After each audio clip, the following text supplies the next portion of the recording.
En tant qu'être humain, la mort a toujours été un sujet très fascinant dans notre histoire.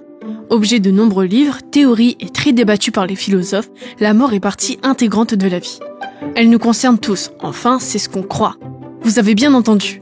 Vous ne le savez peut-être pas, mais la mort ne fait pas peur à certains animaux qui semblent experts en matière de survie. Et si aujourd'hui on parlait de 10 animaux aptes à vivre après leur mort? Restez bien jusqu'au bout de la vidéo pour voir quels sont les animaux les plus résistants face à la mort. Partagez cette vidéo avec vos proches pour qu'ils en apprennent plus sur ces 10 animaux aux caractéristiques insolites. Maintenant que c'est fait, on peut commencer. Numéro 10. Les cafards. On commence en douceur avec des insectes réputés pour leur ténacité. Avec une si mauvaise réputation, ce n'est pas faute d'essayer de les tuer. Pourtant, beaucoup de monde échoue à la tâche. D'un côté, il y a une bonne raison pour laquelle les cafards peuvent supporter des attaques. Vous avez peut-être déjà entendu dire qu'ils pouvaient vivre sans tête en croyant que c'était une blague. Mais ce n'en est pas une. Une fois qu'un cafard est décapité, sa survie est estimée à quelques semaines. En fait, tout s'explique par leur anatomie très particulière. Contrairement aux humains, les cafards ne perdent pas une grande quantité de sang et ne peuvent pas mourir d'hémorragie. Quand on décapite un cafard, sa plaie n'est pas aussi grave que celle d'un humain car son sang coagule beaucoup plus vite. De plus, les cafards n'ont pas la même circulation sanguine et leur sang n'est pas obligé de passer par leur tête. Voilà pour la première raison. Ensuite, il faut savoir que contrairement aux humains, la tête n'est pas une partie indispensable pour un cafard. En effet, le corps des cafards détient des petits trous nommés stigmates, qui lui permettent de respirer même sans tête. C'est pour cela que les cafards sont très résistants. Évidemment, s'ils perdent leur tête, ils ne pourront plus s'alimenter et c'est ce qui cause leur mort au bout d'un moment. Numéro 9. Les abeilles. Bon, soyons clairs d'entrée de jeu, les abeilles ne sont pas immortelles. Cependant, il y a une raison pour laquelle elles se trouvent dans cette vidéo, car contrairement à ce qu'on pense, même si une abeille meurt, elle est toujours capable de piquer quelqu'un.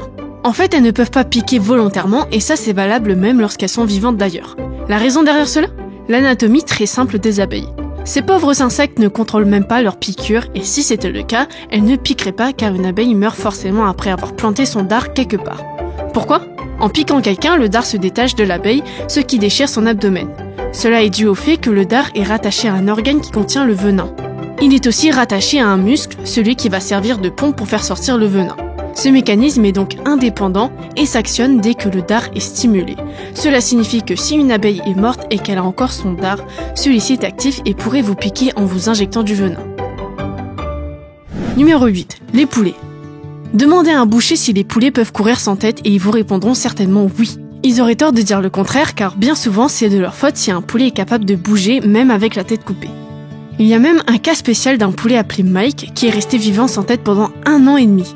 C'est simple, le système nerveux des poulets est très différent du nôtre. Certaines actions du corps ne sont pas dirigées par le cerveau mais par certains endroits de la colonne vertébrale et plus précisément de la nuque. Souvent, seule une petite partie du cerveau du poulet se détache, ce qui laisse donc le tronc et le cervelet en parfait état. Vous l'aurez compris, si un poulet parvient à bouger alors qu'il a été décapité, cela veut dire que le boucher l'a tranché trop haut. Et ce n'est pas tout, si la jugulaire n'est pas sectionnée, l'animal pourra même respirer. Tout comme les cafards, il finit par mourir de faim au bout d'un certain temps. Numéro 7. Les grenouilles.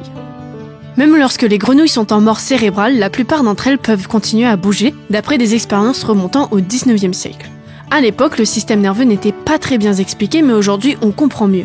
Lorsque la grenouille ne prend pas l'initiative de bouger, son corps, lui, réagit à des stimulations qui génèrent des petites décharges électriques et font bouger ses membres.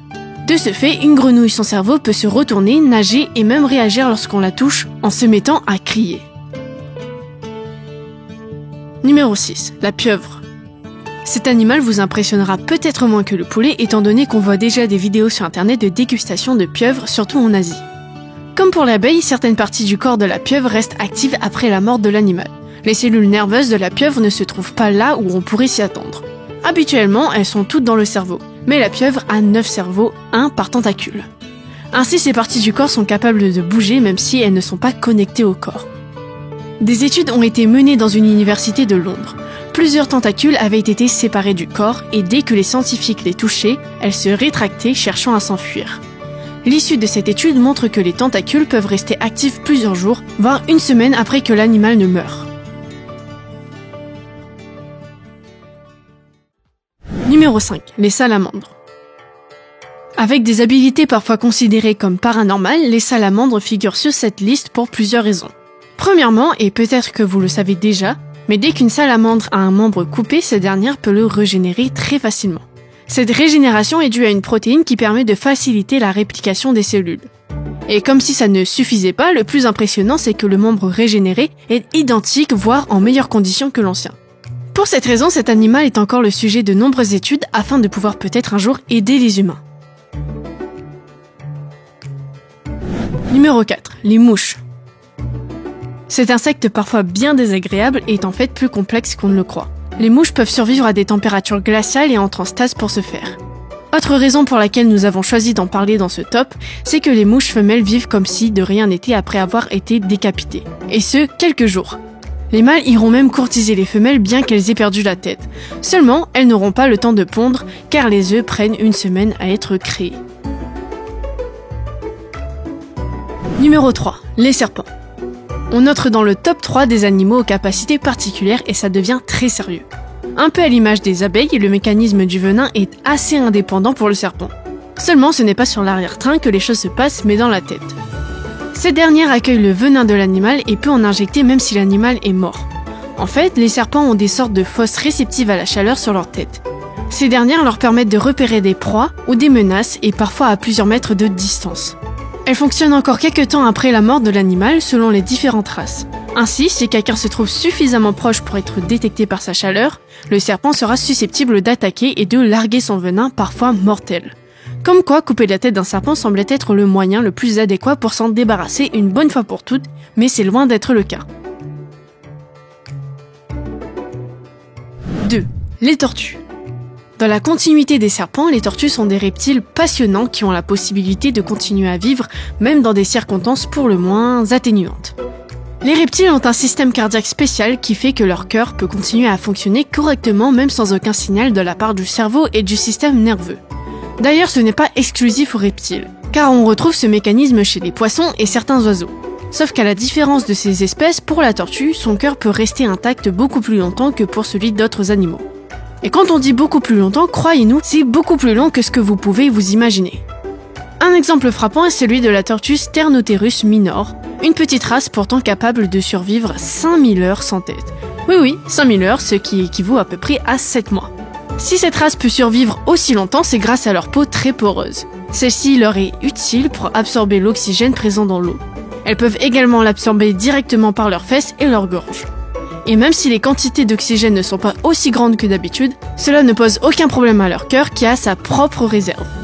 La tortue Sternotherus minor peut donc survivre dans des conditions critiques, mais comme plusieurs animaux dans cette vidéo, c'est la fin qui finira par avoir raison d'elle, incapable d'absorber des nutriments sans tête. Numéro 1. Les vers plats. Qui s'attendait à voir un animal si ridicule en tant que l'un des plus résistants face à la mort ? Eh bien, attendez un peu et vous comprendrez mieux pourquoi certaines personnes ont une peur bleue de ces fameux vers. On dit que les vers sont littéralement immortels à moins d'être atteints d'une infection ou d'une maladie, mais vous allez comprendre. Tout d'abord, il convient de ne pas les confondre avec les vers de terre. Ces deux espèces sont bien différentes et n'appartiennent pas à la même classification.